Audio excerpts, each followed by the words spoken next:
So Yeah. you're holding the Detective number 27, which is worth approximately how much?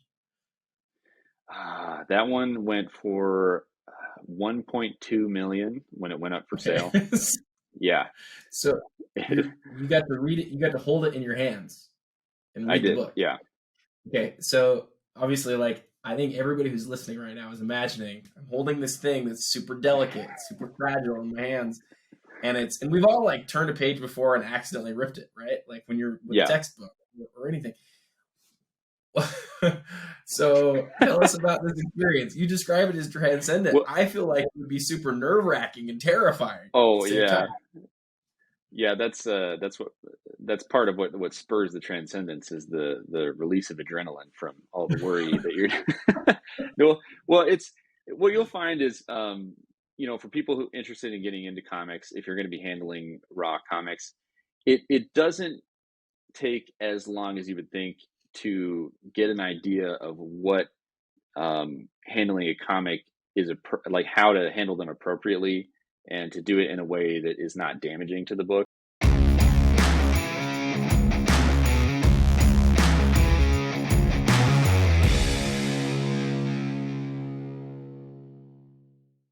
Welcome to another episode of The Hobby. Today I'm super excited to have Zachary Kirkpatrick. You can reach him on Instagram at Zachary K Comics. Zach, welcome to The Hobby. How are you doing today? Doing great. Thanks for having me, Adam.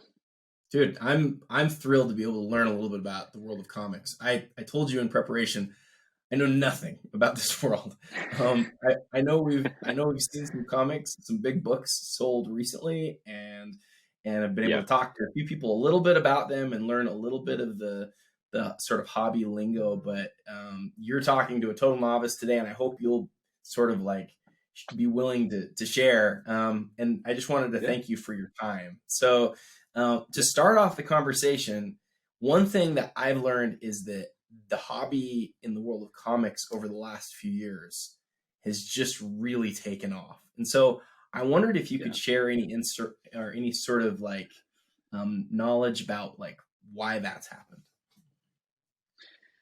It's a really crazy phenomenon. I think there's so many angles that you could answer that question from. I'm going to kind of go with some of the cheap answers first, which is, COVID and the pandemic really caused a big shift for collectibles in general, not even just with comics. People were, sitting around in their houses, often working remote, and that, sense of nostalgia started kicking up in people, and they, found things like comics and cards and got really interested in them again. I think there's also some other aspects to that where comics in general are more accessible nowadays as well. It's not just a store that you go to local to your city to pick up, Spider-Man issues or the new Spawn series. You can actually access these things and learn about them from apps. You're hearing about record prices being set at auction, and obviously the biggest proponent is these massive superhero franchises that hit the theaters every few months.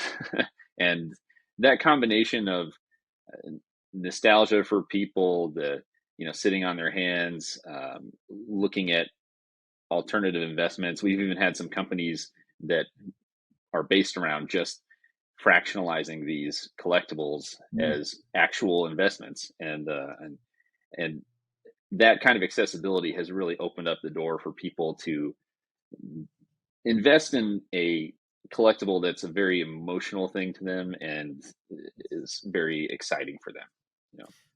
Let me ask you this real quick. You mentioned the movies. I've just been curious about this. Whenever we Yeah. see a new a new movie come out, does that dramatically influence sort of the demand on some of these vintage type books, or how does that affect the market every time we see a new Marvel movie come out? In the past few years, especially, there has been massive speculation. Uh, Mm. and whether it's good or bad for the hobby, when a movie gets announced and there's a character or a new villain coming out, people will go and look for those books, invest in them with the hopes of those, potentially gaining some value. And what we've seen is it depends on the character. I find with the big A-list characters like Spider-Man, you'll see an increase and just continues to increase. That's such a massive franchise, and it means so much to so many people that people have tended to continue buying well after the hype has died down. For other, lesser known characters that people really love, still like the Moon Knight series, you'll kind of see a really big increase and then a little bit tapering off. And then, the typical ups and downs following that.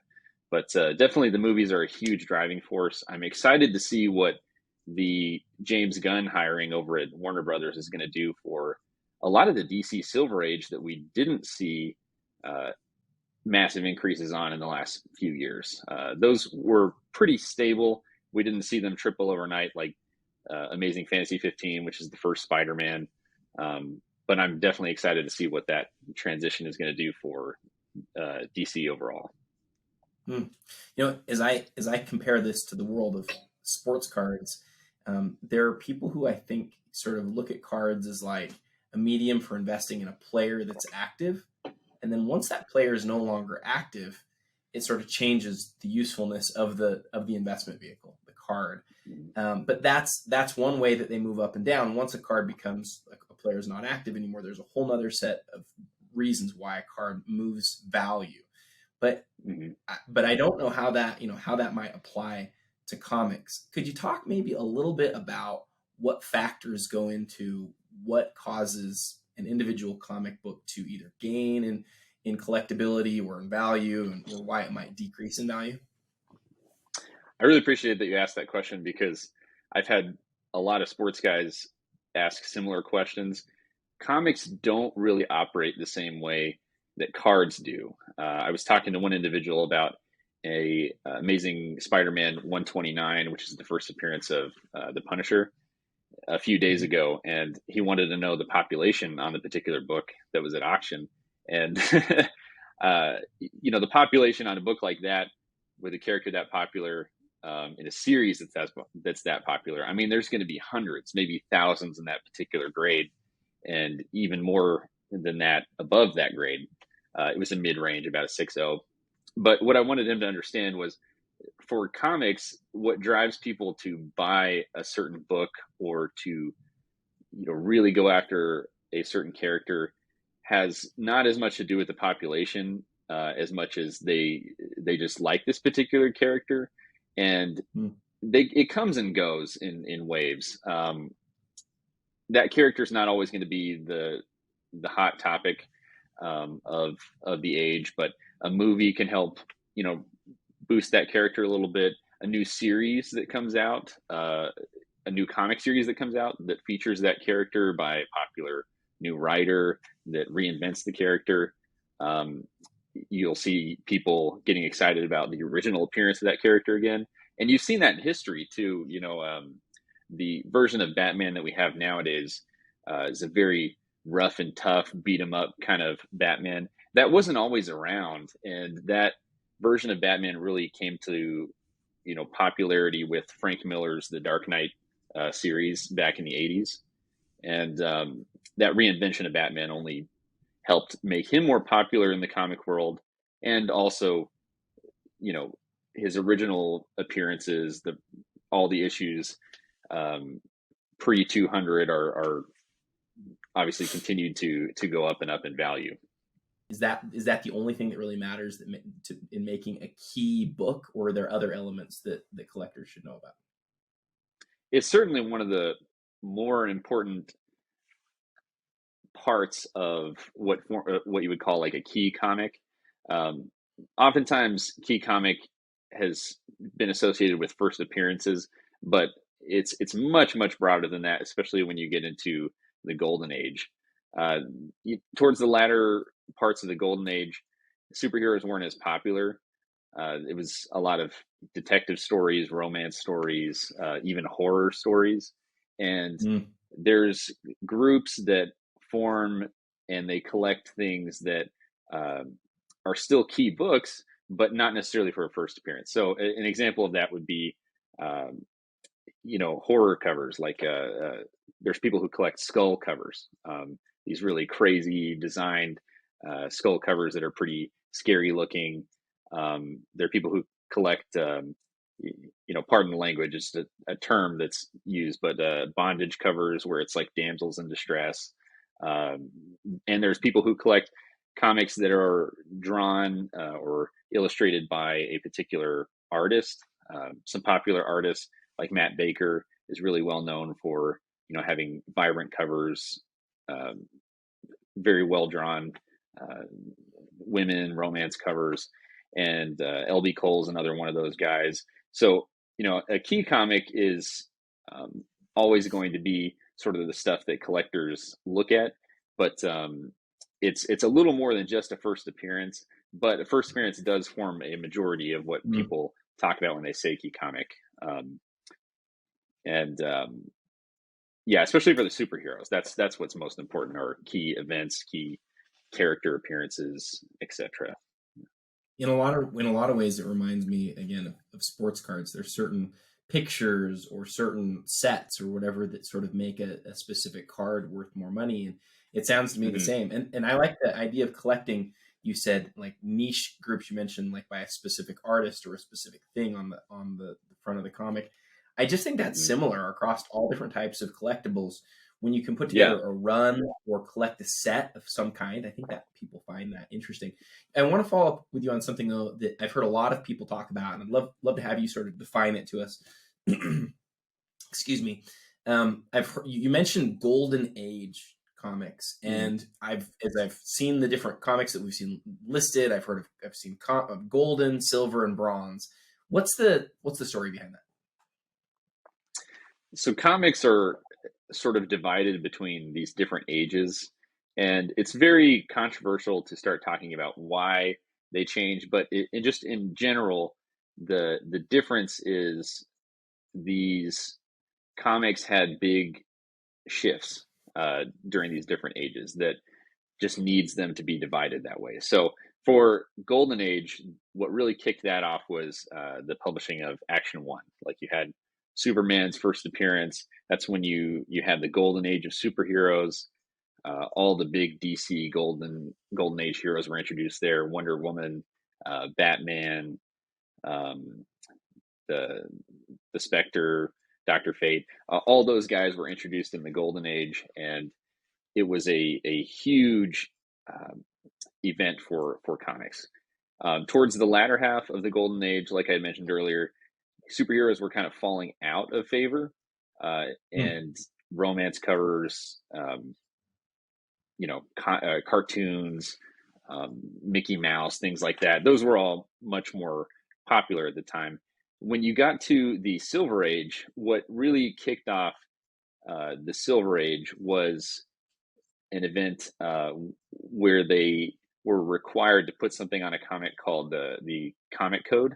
And you'll see that a lot in Silver Age, Golden Age, Silver Age to Bronze Age, and to a little bit of modern. And what that is a self-policing system, because Congress and parents were getting really mad at them for making these covers where people's heads were being cut off. And it was actually a really big event. Books were published on the subject, the biggest one being Seduction of the Innocent. I don't know if you ever heard of that one, but it was just a big cultural critique about how these things like comics were corrupting the youth and doing setting them up for becoming bad people in the future. It's probably definitely an overreaction, but it caused comic publishers to look at what they were publishing, and they installed this thing called the Comic Code Authority, where they would cut back on a majority of the violence, blood, everything that related to what people were criticizing about. And then they had to look at their list of things they were publishing, and they're like, well, what do we publish? And so then you saw a big reinvention of some of these Golden Age superheroes, kicking off with the Flash actually in showcase number 4. That's considered to be the first Silver Age comic. And from there, you had other heroes being introduced. Then you had Marvel with Stan Lee and Jack Kirby coming out with the Fantastic Four comic, which was the first big Silver Age team up. Very soon after that, you had people like Thor, all the big Marvel guys, Spider-Man, just everybody that you see in the MCU basically came out during that era. And that's when you saw a really huge revival of superheroes. I mean, they just took over, when you got towards the Bronze Age, there was a big shift just in culture. You had some people leaving other companies, going to, Marvel you had Jack Kirby leaving leaving Marvel, going to DC, doing some things over there, publishing new stories, just big events. And with that, you had another big shift. And so that goes from like 1970 up till the modern age. And you'll see a lot more darker themes. They start to tackle things like racism and culture. You'll see, many popular heroes in there too.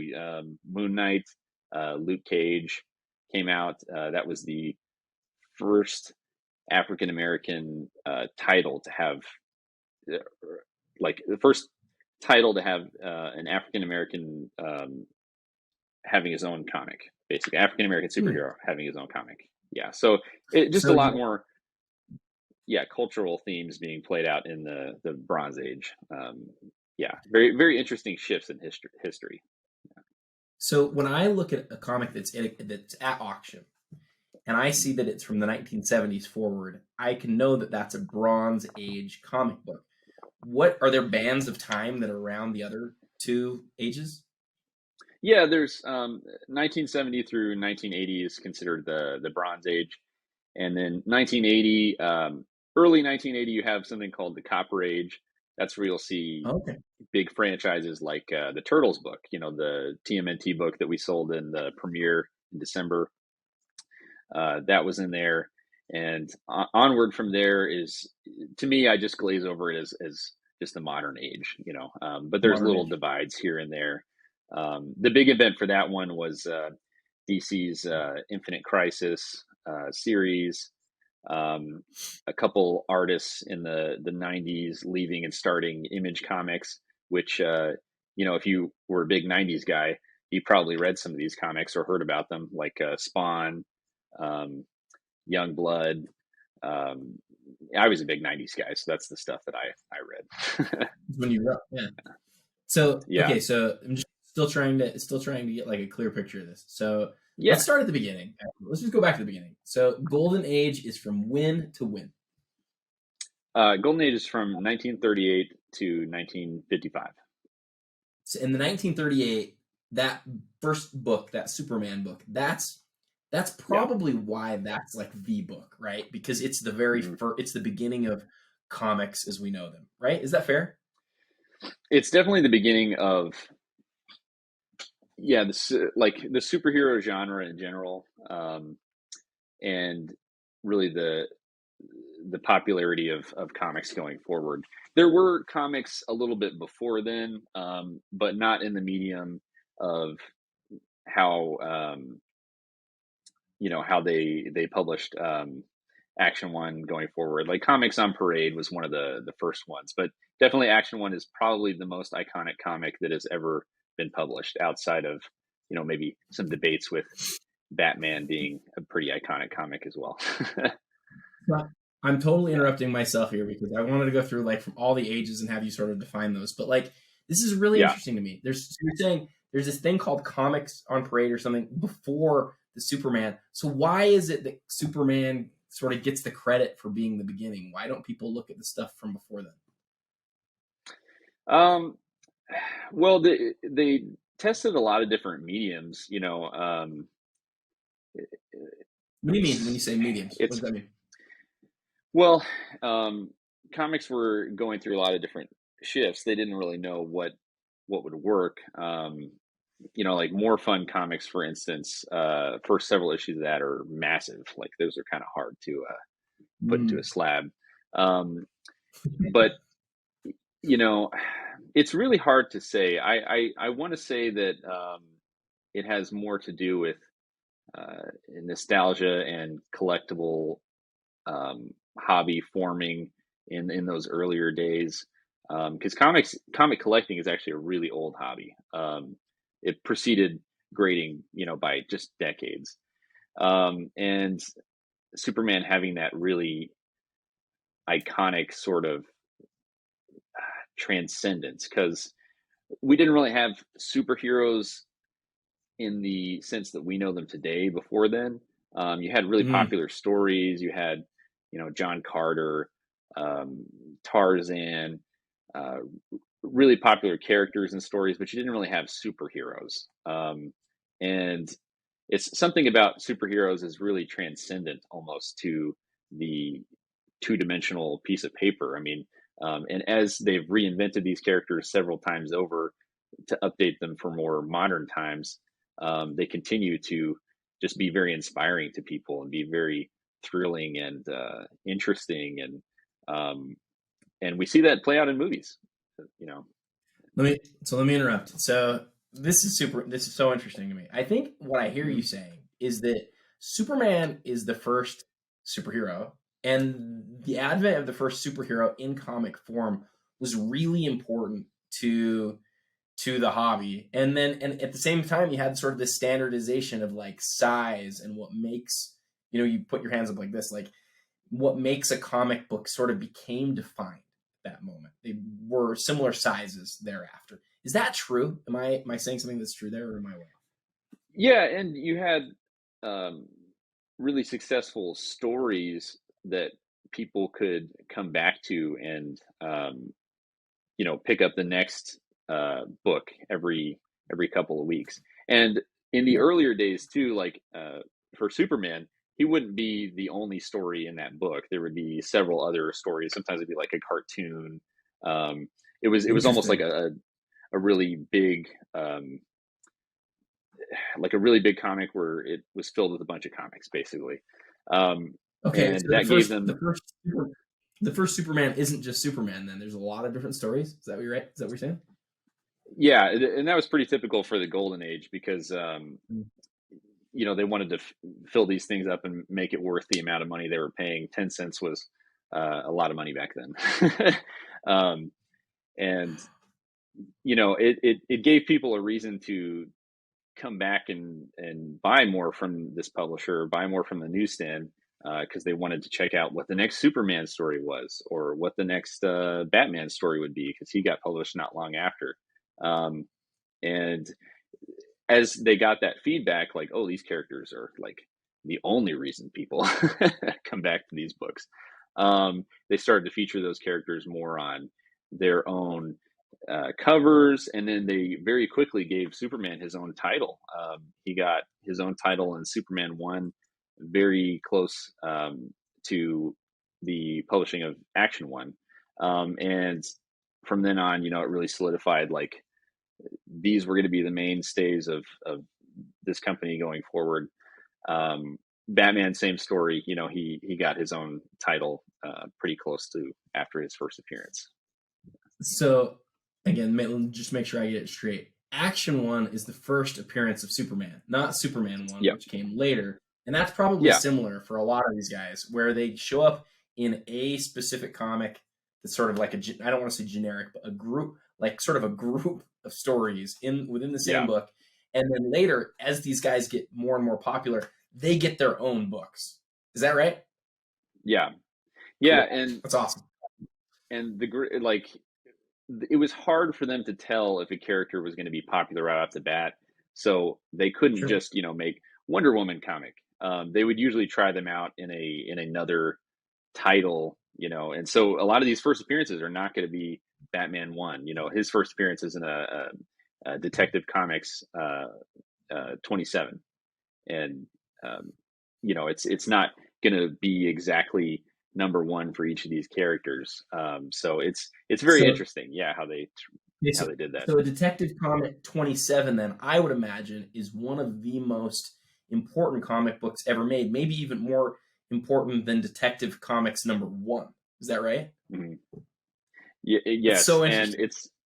it's great. It's crazy too because the Detective Comics #1, I had the pleasure of seeing like one in my life. It's a very very rare book.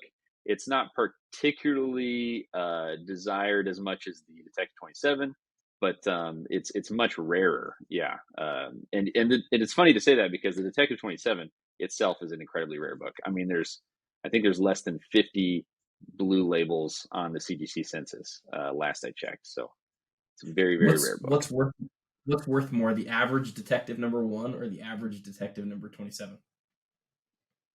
Oh, definitely the 27. Yeah, I mean, um, if you have a restored copy and it's missing pages, it will still probably sell for more.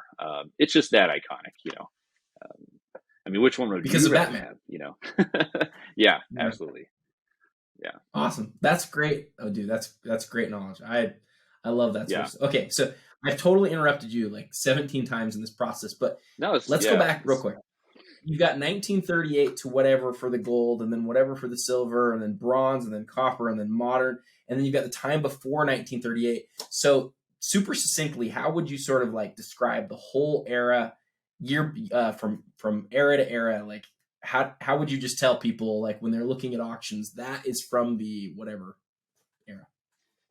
yeah. If I did it succinctly, and this will probably get me in trouble with a lot of collectors who know the history far far better than I do. But if I did it succinctly, Golden Age I would sort of divide as the big DC Golden Age characters. So like those, that's where you get a lot of the DC characters from. You could almost call it like the DC era of comics, but I hesitate to say that because Golden Age is just so broad. But yeah, that's one neat way to divide it up. The Silver Age, you can almost call that the Marvel Age for how big and impactful Marvel hit the scene. Um, Bronze Age is a little more Can you not difficult. can you not do Yeah, it by can you not do it by years? Can you not just say 1938 to whenever, or is there overlap? yeah.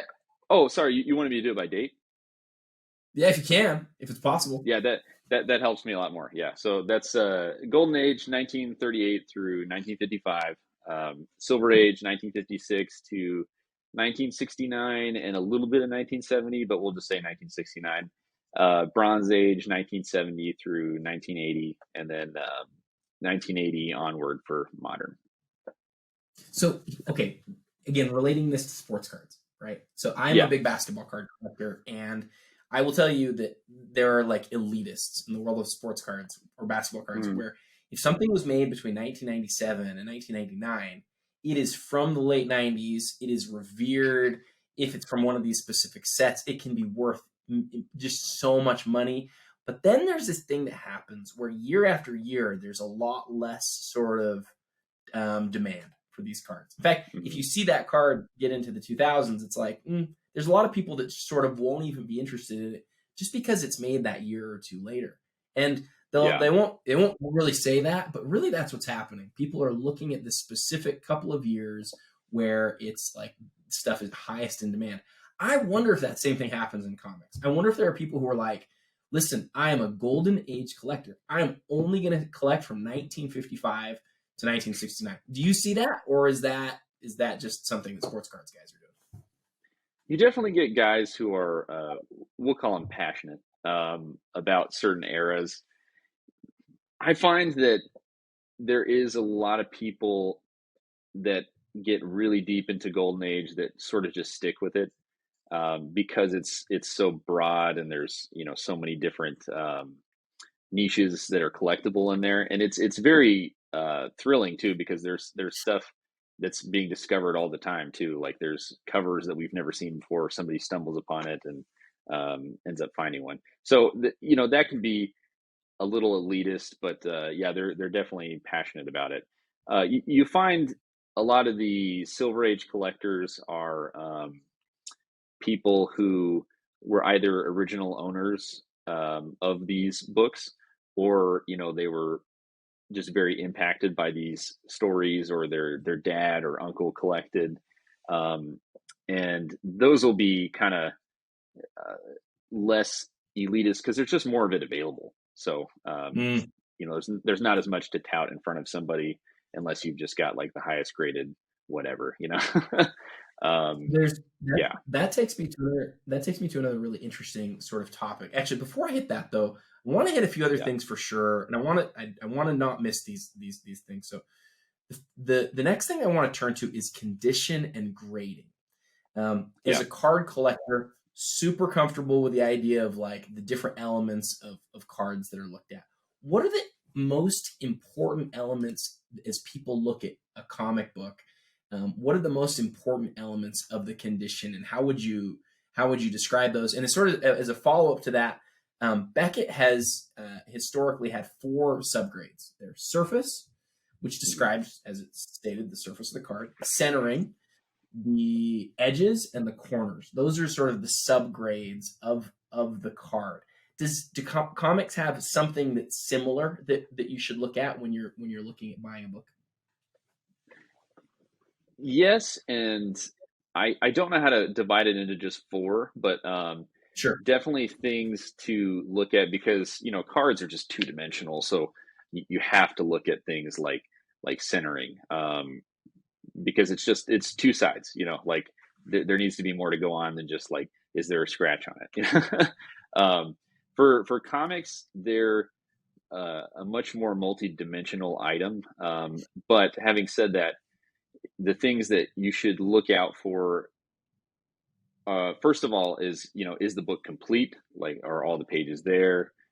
Is Mhm. there a coupon cutout? That can sometimes be an issue with popular Mm. books from the Bronze Age, because they had little value stamps that you could take, and you want to make sure those are all there. Outside of that, the cover is of monumental importance. You want to look at, are there color breaks on the comic? Are there stress marks? What's the condition of the spine? Is there splitting on the spine? Is there soiling on the comic? Because over time, people have had these in their garages. Sometimes a flood comes through, or they were just kids, and put their cup on a book, and it got the book a little wet. But yeah, as you go through the different ages too, the like grades sort of, the collectible grade sort of goes up and down. Like for Golden Age, for some titles you'd be lucky to get a point 0.5, you know to just have the Hmm. book. For Silver Age, it can be kind of similar depending on how popular the character is, but you know generally like a 3 to a 4 is considered like a collectible grade. Um, Again, depending on the character. If it's an AF-15, you're still talking about tens of thousands of dollars in a 2. um, and then Bronze Age a little bit higher, and then for modern, you really have to have a very clean book, presents well in order to get a grade like a 9.8. When you get into super modern, which is the times we're in, 9.8s are mostly what is the collectible grade, and that's what you aim for in this day and age. But you'd be lucky to get a point 0.5 for a action one. That would just be a monumental achievement for a collection. Okay, I'm going to be annoying and ask you, can you sort of like talk me through what each of those comics look like? Like a 9.8 sounds like it's Mhm. perfect, or next to it. You talked about a point 0.5 and a 6. Maybe just like tell me real quick, what does a 6 look like? What does a 3 look like? What does a point 0.5 look like? Describe those. A point 0.5 will be in pretty rough shape. Right off the bat, there might be significant tearing on the cover. It might even be missing a page, depending on if it affects the story. Um, it could be the cover is completely detached from the book, so it's in rough Mm. shape. It's exactly what you would think it would be.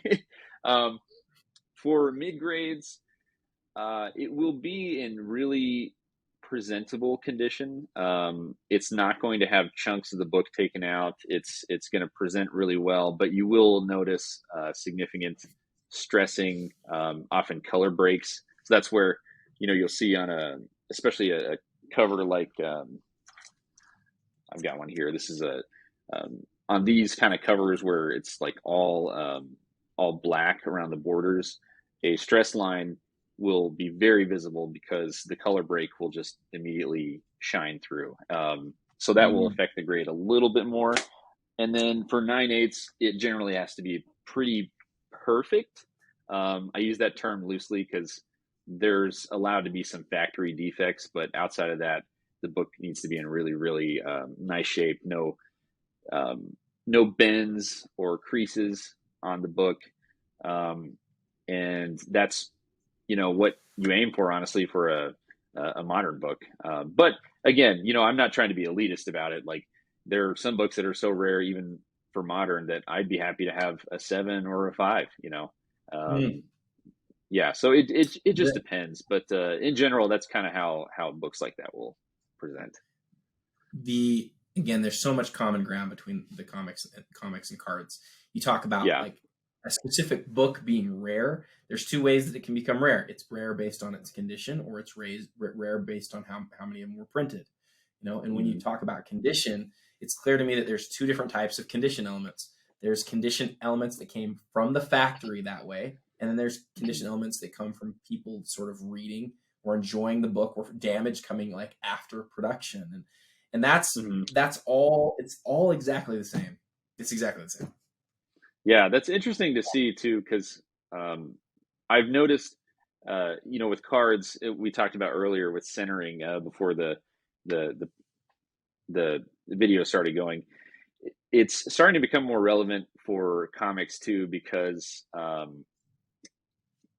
if there's too much of a wrap being like sort of lopsided or too much this way, it will become immediately apparent, and that's a kind of defect that goes beyond just a factory defect. Like, I've seen some books when I was grading at an auction company where the wrap was like completely off to a side, and so on the front face of the book, it would just be all the back of the book, and then the rest of it was just cut off. So on that kind of a defect, that kind of goes beyond just a factory error, and it would actually affect the grade pretty well. What is the wrap, the plastic that goes around the book? No, sorry, by wrap. So I'll just, as an example, so a wrap is the paper cover that is like the binding of the book.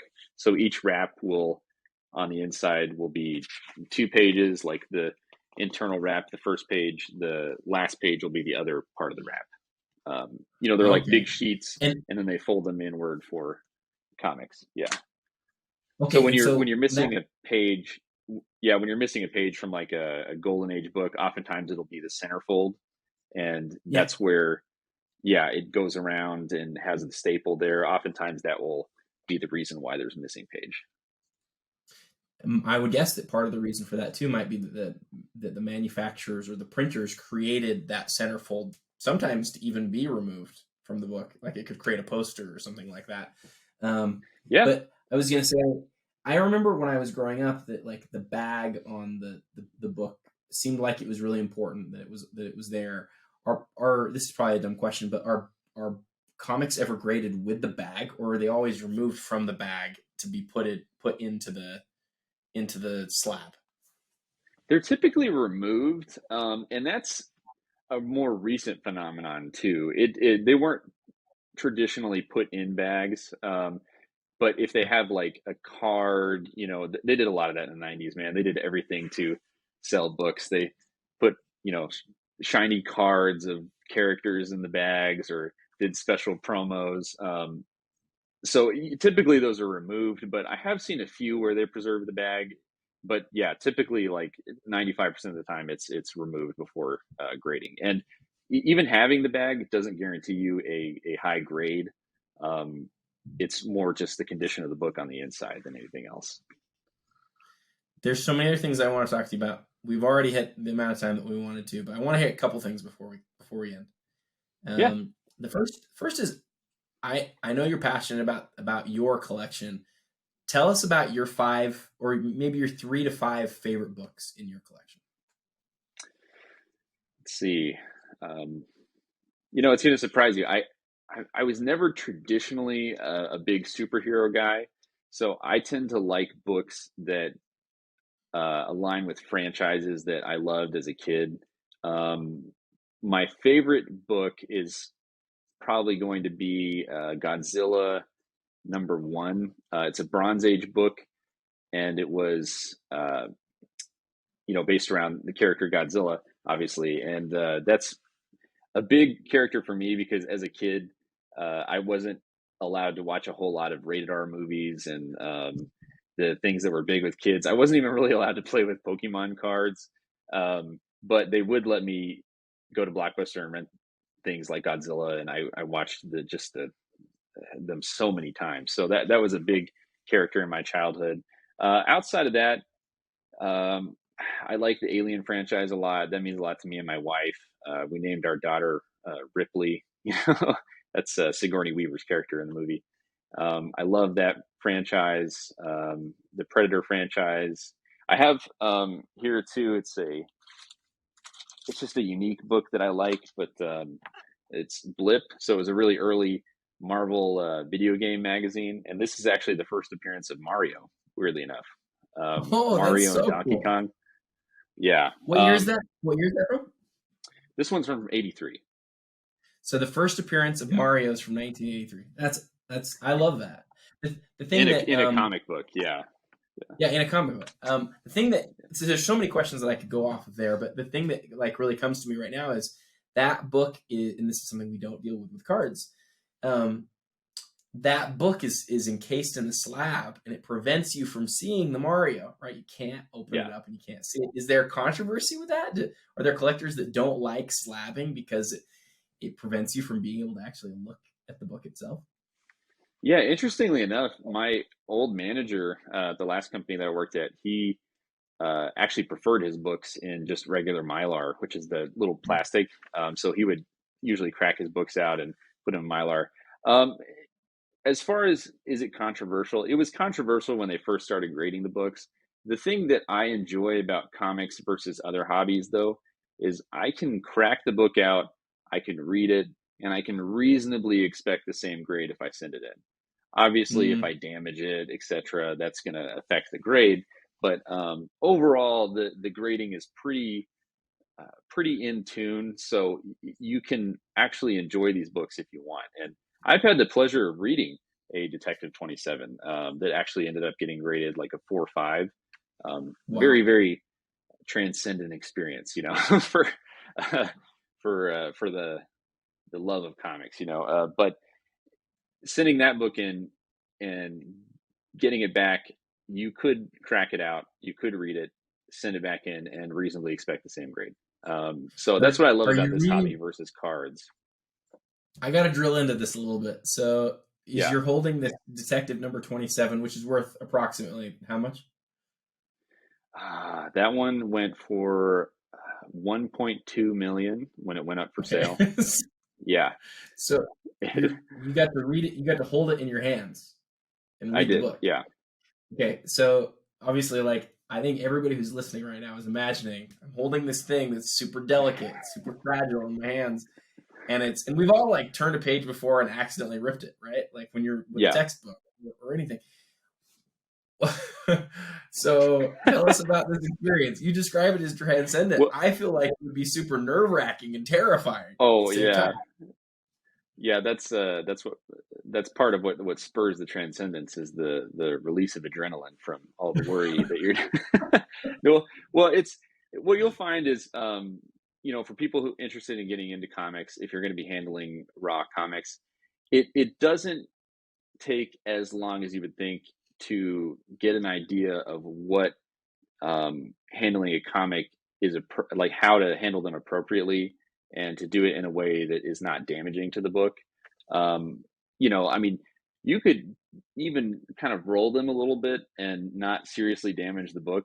I mean, I know I'm going to freak people out by saying that, but it's there are certain ways that you can handle a book where it's not going to cause any significant damage. And, I was a little extra careful with that particular book. It arrived in a ungraded condition. So I was able to, read it before it went off to grading. And, I believe it actually received a higher grade than what everybody was thinking. So, the consigner was really, really happy. But, um, yeah, it's definitely nerve Did you wracking. It's different than cards though, did because you wear if I gloves? did I wear gloves? Did you wear gloves? Did I for that? I may have actually worn gloves. The only reason I can't remember is because I was more focused on the book than in anything else. But um, even with CGC, their philosophy is actually not to wear gloves, and the reason for that Yes.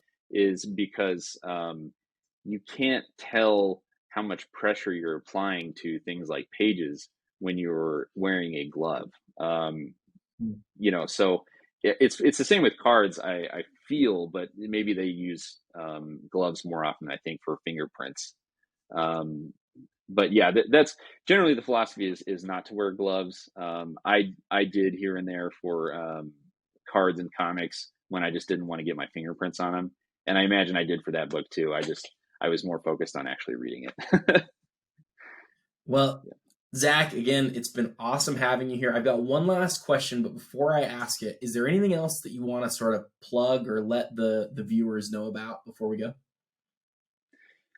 I would definitely want to say to anyone who's interested in getting into comics for the first time, or people who have been in the hobby for a while, definitely check out our website, pwccmarketplace.com. We've just started selling tons of books in the weekly. We've even got a Tales of Suspense 39 in a CGC 8.5 in the premiere auction. So we're just starting to get overloaded with great stuff. It's a great service, utilizing the vault, so many great features. Definitely check us out. And if you have any other questions too, you can always reach me on my Instagram. Again, that's Zachary K Comics on Instagram. Zach, it's been a pleasure having you.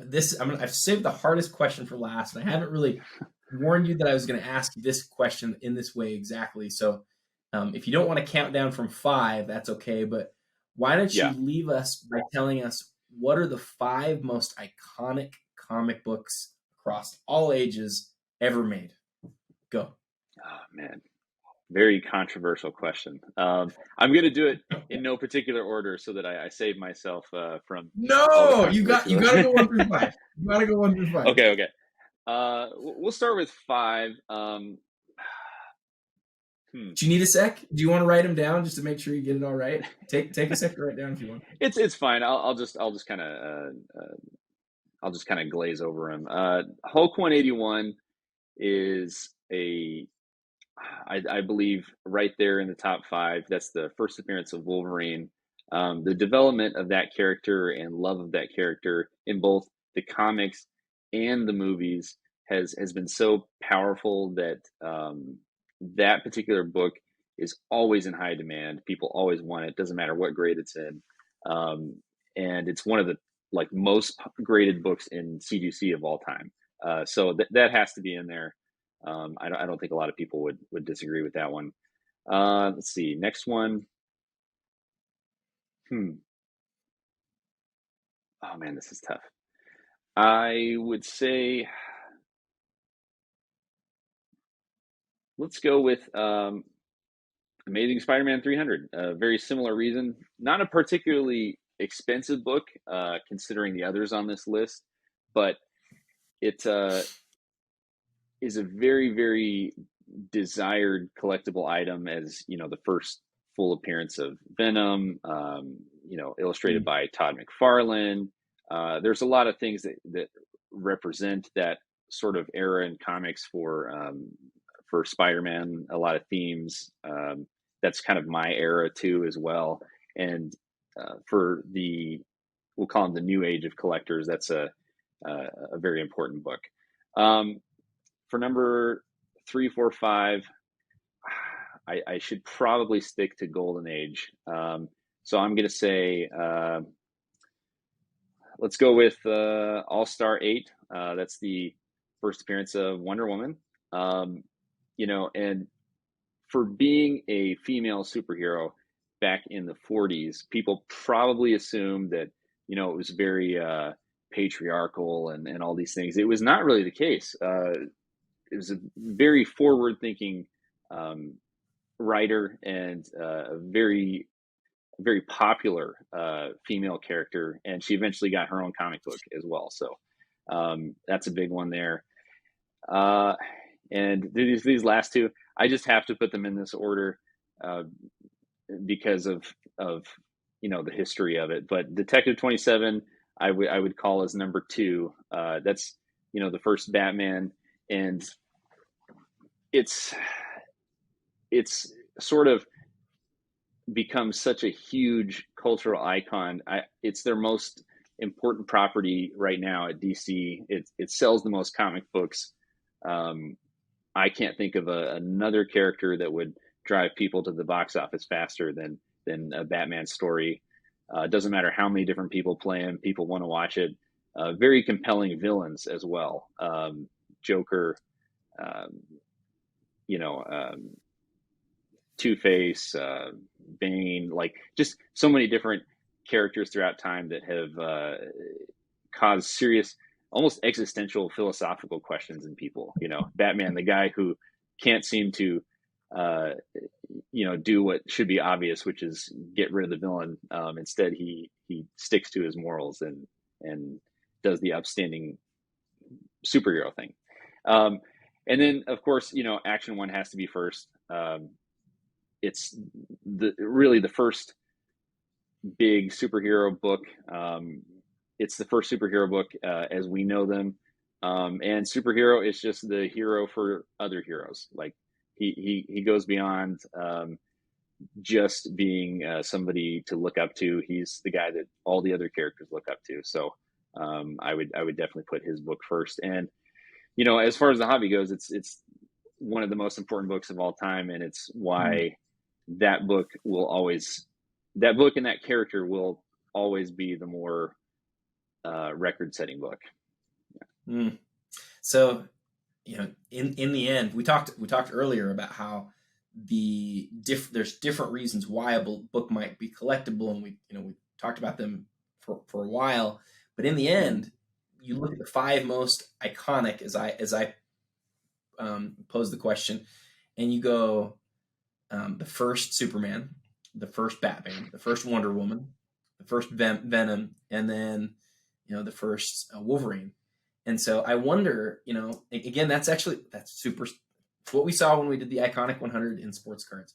Rookie cards or first showings end up being the most noteworthy. But then, ironically, the number 1 card on the list was Mickey Mantle's second card. And so it's just, there's no perfect formula. You know, there's no perfect formula for these things. But I'm super grateful, Zach, that you were willing to walk us through all this.